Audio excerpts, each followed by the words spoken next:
carnival, isn't it? Everyone's a comedian here.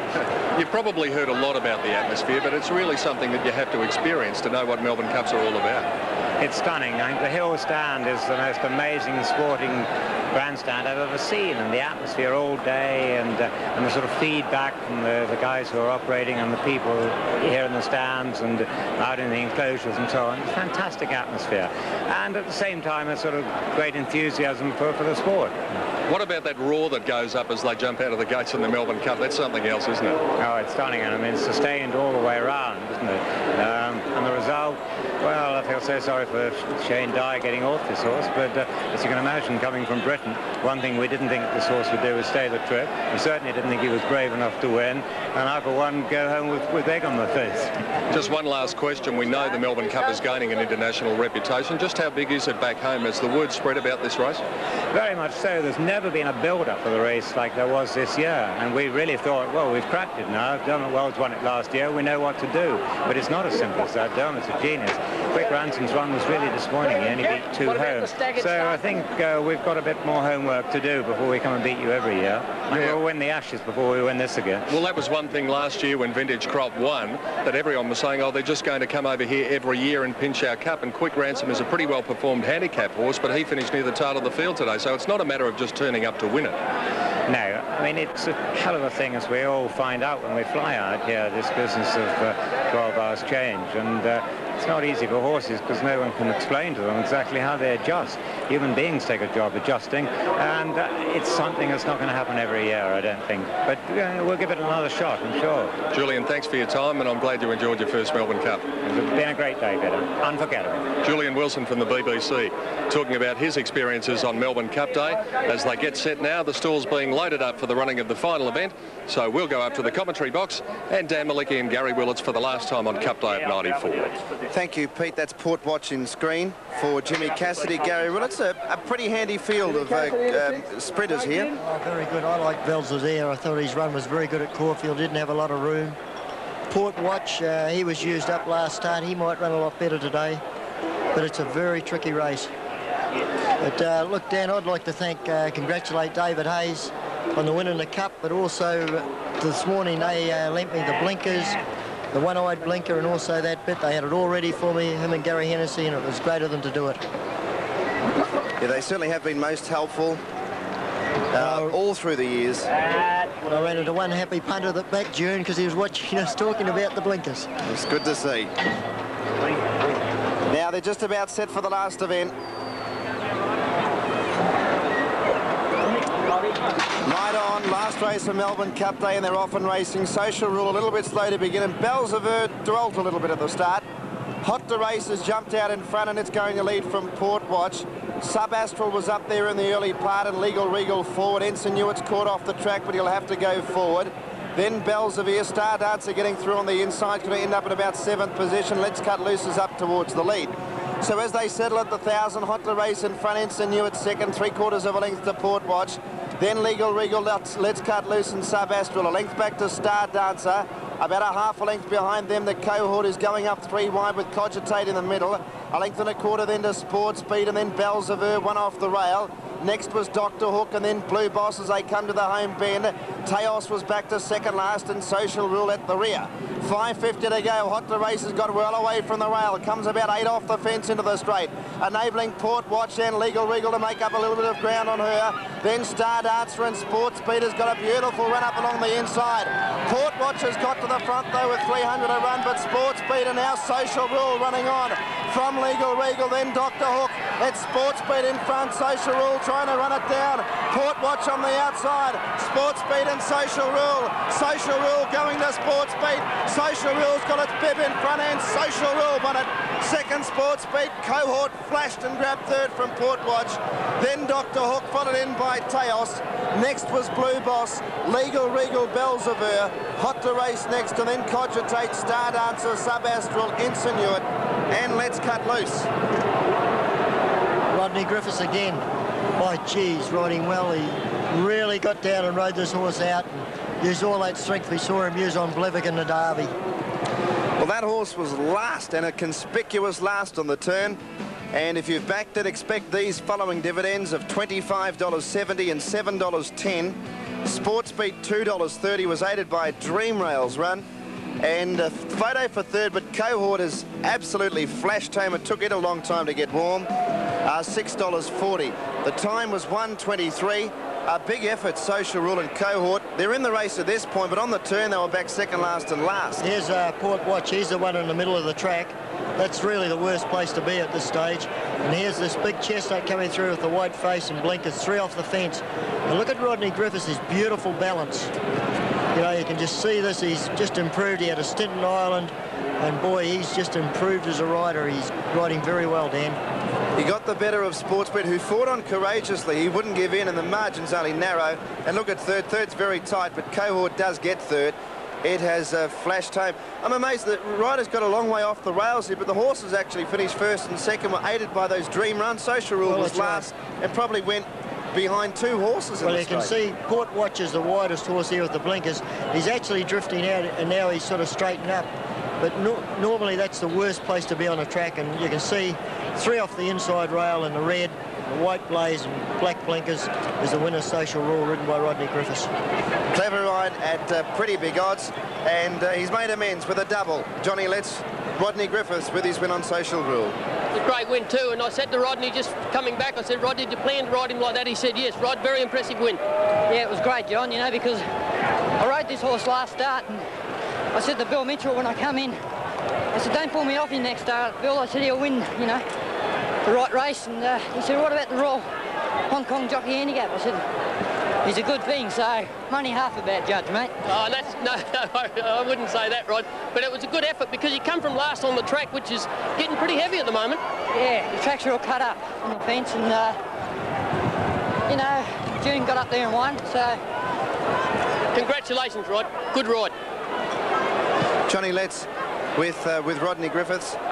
So an up and down sort of a day for Rodney, but he did win the Derby on Saturday, and to be truthful, he has had a magnificent week. Oh, he's been riding very well, and you know, it's interesting to say about Social Rule because you know, it's a very big win. The horse got home well, but you know, when you see a jockey riding in the form he is, there's Rodney, Damien Oliver, these boys down here, Stephen King's slotted to judge again today.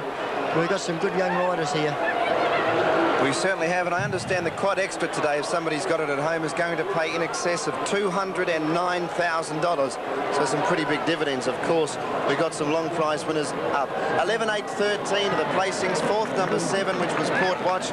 5th, number 9, Dr. Hook. And 6th in was number 18, and that was Taos. The plunge horse, hot to race, got away from the rail, and as she did at the 400, she was gone straight away. And Port Watch also drifted off the track, but it probably fought on fairly well to finish at 4th. Yeah, I thought Port Watch's run was very good. You know, he's one to watch, and like if you get on a good track on the last couple of days, well, I think he'd be one to, you know, you could really back with a bit of confidence. Or even at Sandown, he'd most probably run pretty good there, Sandown Cup Day. One horse that was obviously an eye-catcher was horse number 13, Cohort. It took a long time to warm up, and you would expect perhaps by its performance a mile would suit it, but it flew. It virtually lifted itself off the ground in the last 50 yards. It was flying. Really got home well, and I was trying to push it back. 11, 8 and 13 on the last event. That's Rodney Griffiths in the orange, or the red and the black stripes. Coming back to scale with Bill Mitchell, the trainer of Social Rule, who's taken out the last event on Melbourne Cup Day. What an unbelievable day, Gary. Well, it's certainly the story, definitely with Wayne Harris. Much akin, I suppose, to Frankie Ray's and Gala Supreme to some degree. Well, yeah, definitely. And when we had a good look, we were that busy talking about Wayne Harris, but his ride was absolutely magnificent. You know, there was a real crowd in getting to the home corner, and he was able to find a run through, and he got a lovely run. Gossips, I think, was a bit unlucky. He was getting a beautiful run, and a horse seemed to drop back on him. And then poor old Darren, he pulled up. I think he was either pretty distressed, I don't know what happened to him, but all the honours were with Wayne Harris and David Hayes. And once again, I can't thank David and Gary Fennessy enough for showing us those things that they showed us today, the blinkers and one-eyed blinker and that bit. No, that was terrific. And June winning the Melbourne Cup for Wayne Harris. Pete, it's been an unbelievable day. I suppose it doesn't matter which horse wins the Melbourne Cup. We're always going to say that because we love the game, but I would suggest that particularly this year with the success of with Wayne Harris, it really does stand out. It was just something quite beyond belief, obviously, for him, but certainly something special for racing followers. Isn't it quite amazing, Dan, that every year there seems to be some sort of fairy tale story surrounding the Melbourne Cup, and this year you're quite right. The story with Wayne Harris is unbelievable. He was a young man who at times was close to death, and all of a sudden here he is. And as I said to him, can you believe that you're standing here on the first Tuesday in November? And he just said no, and wished that his dad was here, but it's a day that he'll look back on and he'll remember it for the rest of his life. Wayne Harris, the winning jockey in today's Melbourne Cup, aboard Jeune. We're about to go through the ritual for the last time today with the chairman of stewards, Mr. Pat Lawler. 13, 7, 9 and 18. Correct weight, thank you. And weight is right on the last event. Correct weight is there as the crowds mill around. Quite a few of them have left with the inclement weather, but a lot of them have stayed around for the last race today, Tim, and I think a lot of them will stay around for the party that goes on out in the car. For the last train, I would think. Yeah, terrific day. OK, looking back on it, let's talk about the Cup. It was, in the end, a pretty emphatic win by Jeune. Yes, he won quite convincingly, didn't he, Tim? But Paris Lane, wasn't it a great effort of his? He just never stopped trying, did he? Right. And Umpala, one of the roughies who fought on very well, we didn't really give him much of a chance, although I know you did, Peter. Oh, a little bit of a chance at odds, yeah. Yes, yeah. But you can't take anything away from the winner. He was terrific. No, and Vintage Crop, as we noticed in the replay, was just sort of struggling along there towards the end, and with all the problems he had, I mean, he's a great horse, but obviously just couldn't overcome them. I think he was a victim of circumstances in the race too, Tim. He was trapped out 3 and 4 deep down the straight the first time and just couldn't get in. And this is where I thought Paris Lane, when he just sprinted there for about 100 metres, but watch the kick that Wayne Harris gives Jeune, and he gets away. He's actually about 2 lengths in front there. That's when they passed us, and he was travelling like a winner. Umpala running on. Double Take ran a big race for a bolter, and Top Rating was certainly disadvantaged by the track conditions. Alcove ran a mighty race to finish 5th, but you can't take anything away from the winner, David Hayes and Wayne Harris. Congratulations to all concerned. Absolutely not. I imagine in our papers tomorrow we're going to read some controversy about watering the track in the morning. The suggestion's going to be made that we did it for the Irish horses. What's your response? I spoke to Ron King after Tommy Hughes had made his comments, and I said, do you want the right of reply? He said, look, Tommy's entitled to his opinion. He can say what he likes to say, but Ron told me that the committee want a good track. They don't want a fast track. They don't want a rock-hard track. Sure. So they decided to water. We don't know whether the heavens are going to open. Tommy's entitled to his opinion. The VRC are entitled to do what they think is best for the meeting. And I don't think that there's any doubt at all that they didn't pay any attention to Dermot Weld's comments. Dermot Weld is not going to tell the VRC what to do with their track on Melbourne Cup Day. I really don't think that's the case. That's all kind of the same opinion? Yes, I tend to agree. Yes. Yeah. Well, it's been another eventful day. One of these years, Pete, we might get one that doesn't rain on us. Did you notice that it stopped raining after the Cup? Well, one of these years, it just might happen. Well, let's hope Oaks Day is a nice day too. Well, apparently it is going to be. It's going to be in the mid to high 20s, so the ladies will look brilliant out here on Oaks Day. I think so. And so will the horses. We'll be back at 11 o'clock on Oaks Day. That's Lady Day, of course. And 11 o'clock again on Saturday, which is Nissan Stakes Day. And the theme for that day is a family day. And it's been an extraordinary day here. We had our 350 million viewers from right around the world watching our race, our Melbourne Cup.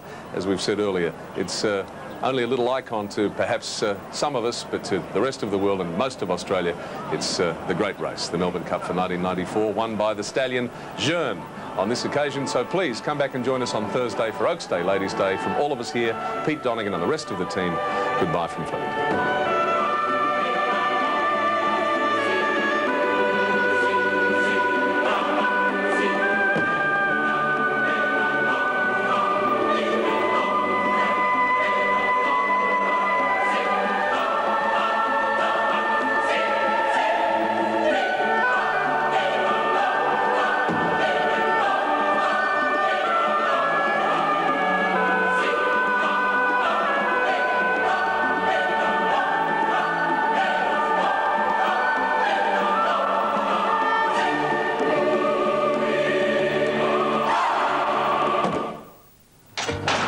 Gates Flyback racing in the Melbourne Cup. The 1994 Melbourne Cup Carnival is proudly brought to you by Nissan Australia, Foster's,